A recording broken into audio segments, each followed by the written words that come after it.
In 1521, growing a tiny seed called huautli could cost you your life, not because it was a poison, but because it was power, economic, spiritual, and imperial.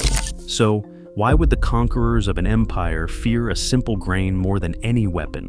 The answer begins with the gods, tribute demanded by emperors, and a ritual so massive it stunned the world. By the height of the Aztec Empire, huautli, what the world now calls amaranth, moved through the land like blood through veins. The imperial capital, Tenochtitlan, demanded tribute not just in gold or jade, but in grain. Each year, an estimated 20,000 tons of amaranth poured into the city from 17 provinces, a figure reconstructed from the tribute glyphs of the Codex Mendoza.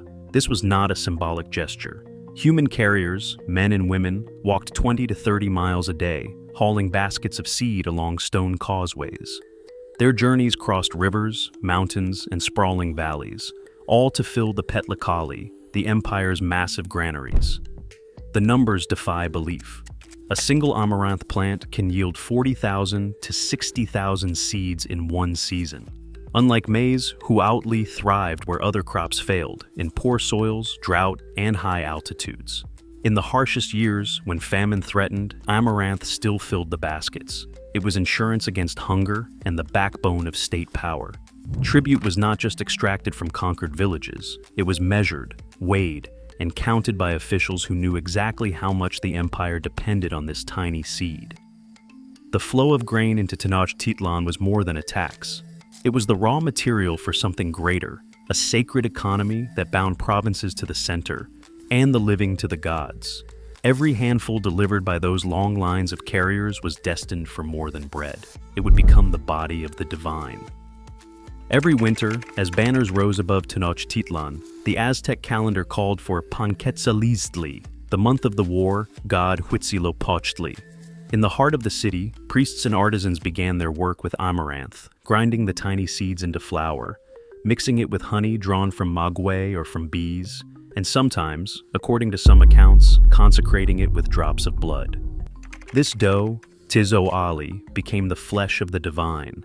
Hands shaped it into towering effigies, Huitzilopochtli with hummingbird feathers, greenstone eyes, maize kernel teeth. The idol was dressed, paraded, and revered as the living presence of the god.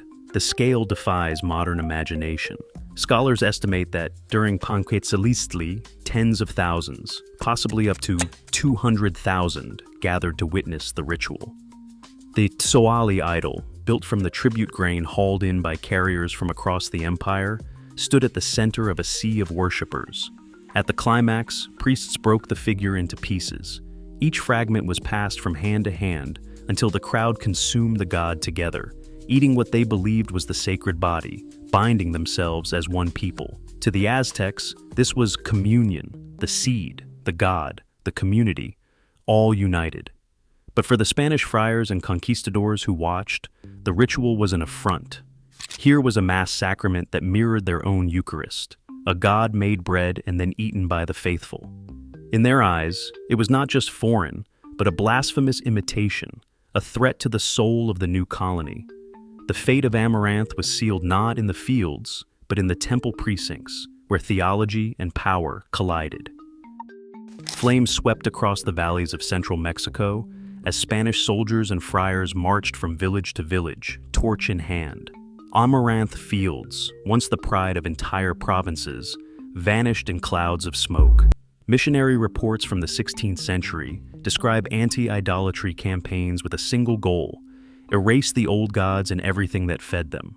Temples were razed. Ritual centers that had stood for centuries were flattened, their granaries emptied and seed stores destroyed. Chroniclers tell of Dominican friars overseeing the burning of more than 10,000 hectares of amaranth by the 1540s in the valleys around Mexico, Tenochtitlan. Farmers caught with huautli risked mutilation, hands cut off as later accounts repeat, or even death. Though the records rarely name the condemned. The message was unmistakable: to plant this seed was to defy the new order. As one historian puts it, crops were not just destroyed, they were hunted. The violence was not random, it was systematic, targeting the very foundation of indigenous life. Yet even as the fires raged, some seeds escaped the flames, carried away in pockets in memory, waiting for a chance to grow again. In the highlands of Oaxaca, far from the reach of Spanish patrols, amaranth survived in quiet defiance.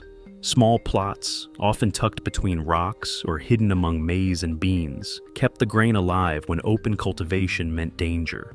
In these mountain villages, the seed was never just a crop. It was a memory, passed from hand to hand, mother to daughter, through stories whispered over grinding stones.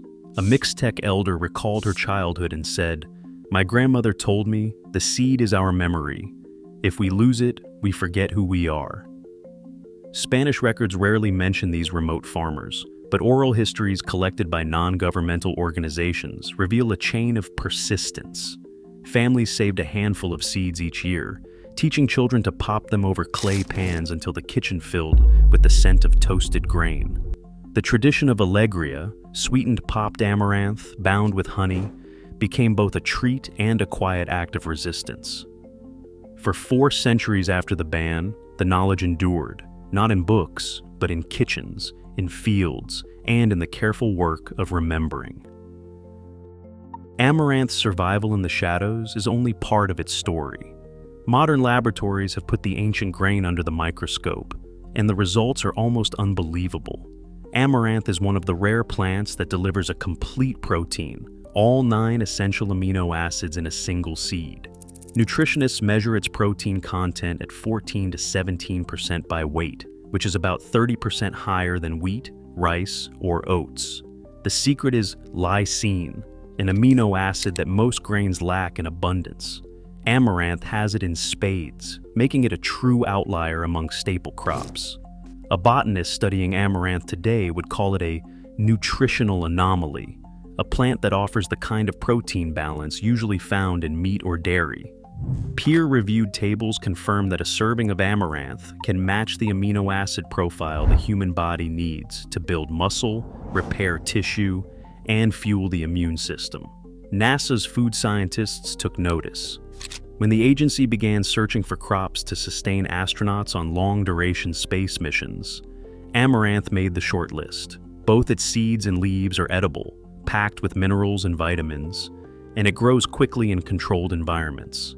5 centuries after conquistadors tried to erase it from the earth, the same grain is now considered a model for feeding humans beyond this planet.